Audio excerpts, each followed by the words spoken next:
شيء قرعان waxay soo baxday xilli Soomaaliya umad yani qaybo Soomaaliyeed baa waxa lagu wada halsiinay Ingiriisku markuu ina wada hadalsiinay saddex arrimood ay soo baxday Soomaalidu waxay ahayd ummad hadii wax dhexmaraan iyo wada hadasha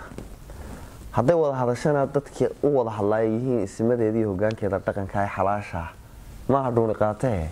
loo soo istaago meesha ku wada hadlana waxay ahayd geed hoosti ma garatay cid wada hadalsiinaysa odayaashaas markii uu Ingiriis wada hadalsiiyay oo taariikhda ummadda Soomaaliyeed meesha uu kaga jira aragtay gumaysti qaybiyay ma garatay aniga aabbahay wuxuu ka dhigay wuxuu Itoobiya hoos timaada Itoobiya xagee iga soo gasha afti iyo aragti iyo cod iyo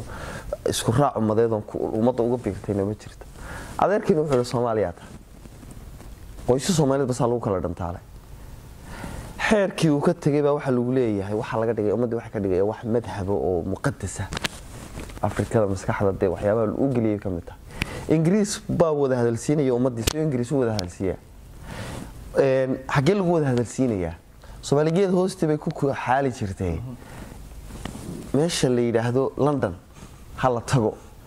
iyadoo waxay wax mucjisaayo kale cidda wada hadlaysa odayaasha Soomaaliyeed odayaasha Soomaaliyeed markay wada hadlaan anu ismkayga waan soo istaagaa ismkayga rasmiga ah ee aan aaminsanay waan soo istaagaa laakiin siyaasigayga uma soo istaago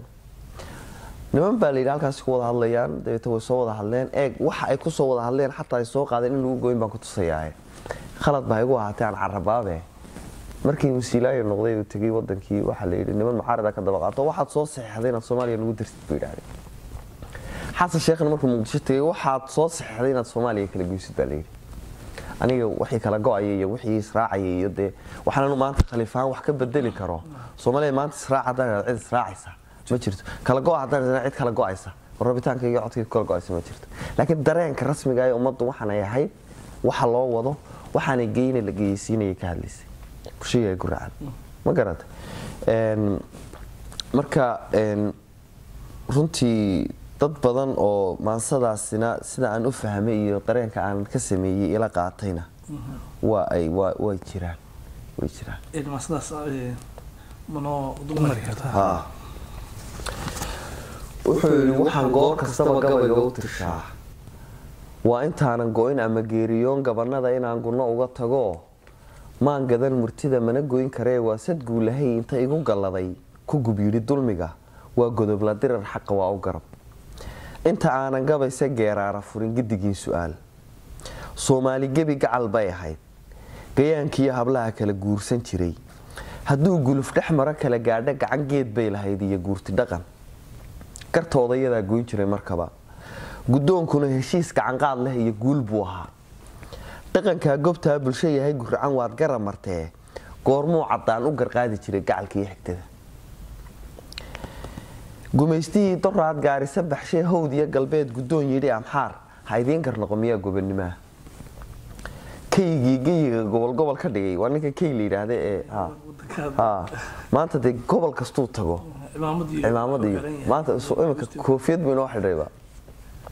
kaygiga gobol ka dhigay miya maanta geeyo goobtuu tagaba roog loo goglo guduud oo cas iyo giblo loo tumiyo garaaci sacab garashadan balday godka lagu hubsaday geedigan balday loo wada gadaal afarta gunto ka gudbo minsana god kalaan ka shaxay bulsho yahay guracan adigoo gunoo ku gumaysta cadow ragii geeri yiri ama guusha hano gayigo xor iyo gobonnimo ka tagay qarankiiska taa ciidiga gayiga goos dhaafsadaha ma gudboon yihiin kee galay abaal cidi goyn karayn fulayadan gudgodan goormaad qorteen geesiyaasha qaran goormuu dameer soo gaaray faras qudcur buu cigaalgeed mooday bahal aan gool libaax laga garan karayn gadaan uga socdaa aan guud maree bulsho yahay guracan goblashiya waxaad gacal moodaysaa gumaysiga kalkaal isna garasho ma leh waa gadii cigaal gudin buu sitaa geed buu intuu laan gaara karo garaac ula baxaa goortuu dhucuu godladaa caqligu